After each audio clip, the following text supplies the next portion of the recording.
Hey, good morning. I hope you guys are having a fabulous start to Friday, and it is obviously close to the end of the week, so I hope you've got some really great things planned for the weekend. And wanting to jump on today and talk about 3 ways to add more positivity to your life. Now, sometimes when we're having a bit of a hard time, hey Chris, great to have you on. So sometimes when we're having a bit of a hard time, when we meet positive or bubbly people, they can be really irritating. So sometimes we can have an aversion to actually wanting to be the positive person as well. But at the end of the day, I know that we all want to feel a little bit better. So even if it's just like feeling a little bit better, or feeling like you've got a little bit more spring in your step, or feeling like a little bit more energy in your body, wanting to bounce out of bed, wanting to feel like excited and passionate about the day, here's 3 simple ways of really starting to add more positivity to your life.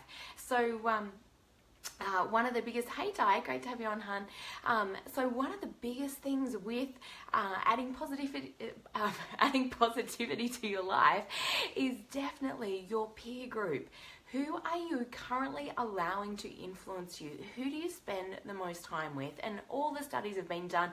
I'm not telling you anything new when I say that the 5 people closest to you will have the greatest influence on your life. So this will be financially, this will be with your health, this will be with your thoughts, this will be with how positive you feel, or the types of conversations that you actually have. It will be about your relationships. So all of those things actually really massively contribute to how great that you're actually doing in life. So you will be the sum total, or the average of the 5 people that you spend the most time with. So even just taking a quick inventory now, how do you actually feel about the people that you spend the most time with? And this is not from a judgmental place. It's not from a place that perhaps that they're less than and you're more, or any of that stuff. None of that. It really is, are these people really aligned with where I'm actually wanting to go in my life? Are these people really helping to uplift me, to elevate me, to inspire me to be the best version of myself?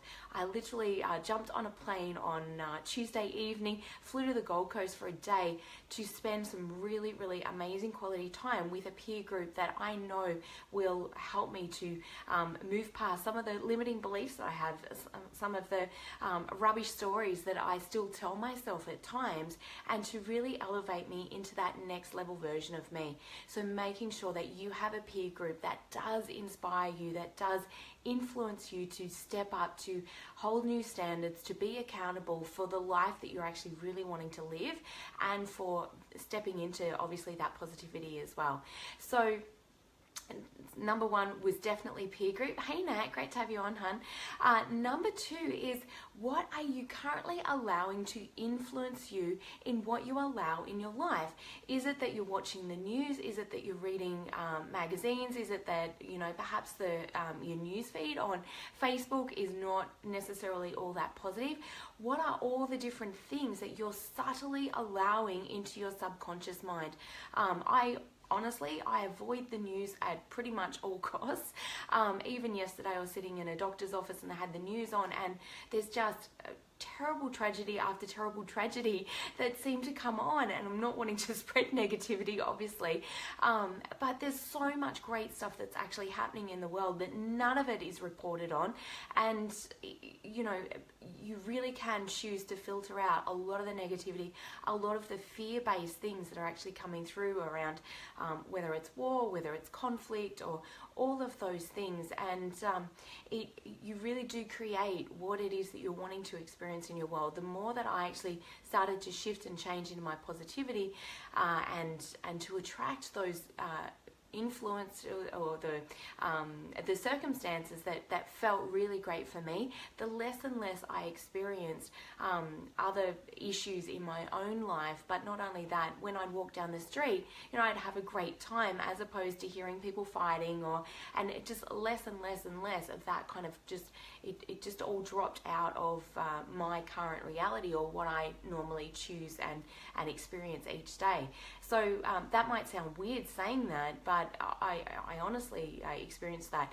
So previously, when I was engaged in a lot of conflict and a lot of drama years and years ago within myself, I would constantly hear, mums and dads fighting, or mums or parents fighting with kids, or, just like a lot of stuff like that around me. And it's very rare for me to actually experience that when, I'm out and about in the supermarket or anything like that. So definitely the more that you allow or are conscious of what you're actually allowing to influence you every single day. If you've got a lot of negative stuff coming through on your Facebook feed and you do spend a bit of time on there perhaps scrolling and things like that, I would honestly, consciously really start to choose and decide what it is that you're actually going to allow to impact your day by what you choose to read, by what you choose to put in your mind. One of the best things that I did, and I really attribute it to making massive changes in my life, was literally plugging into positive material every single day, life affirming, whether it's podcasts, whether it's YouTube videos. I listened to loads and loads of Tony Robbins, and it literally did change my life. It changed my level of thinking by what was continually being reinforced in my mind as to how I could choose to think, the choices that I actually had in life, how I could change my situation, and gave me a sense of hopefulness and courage and even contentment in how I was actually starting to move forward as well. So out of all of these things, so we've obviously got our peer group is number one, what we're actually allowing to influence us, so what we read, what we absorb, what we take in, our environment. So that goes back into who we're also choosing to spend time with, but also like your home environment as well. Hey Lee, it's great to have you on, hun. Your home environment is definitely can impact the way that you actually feel as well. So if there's clutter around, or if perhaps it's not as tidy as you want it to be, or perhaps it needs a really good spring clean, there is nothing more amazing for me personally than living in a high vibe environment. So having lots of light, having lots of plants, and real plants, not fake plants. There's a lot around feng shui with that. But things that, fill you up, make you feel good. If you walk around and there's like things that trigger like old negative memories, like honestly, I would really be looking at that. Hey Denise, great to have you on. I'd really be looking at that and start to declutter your environment.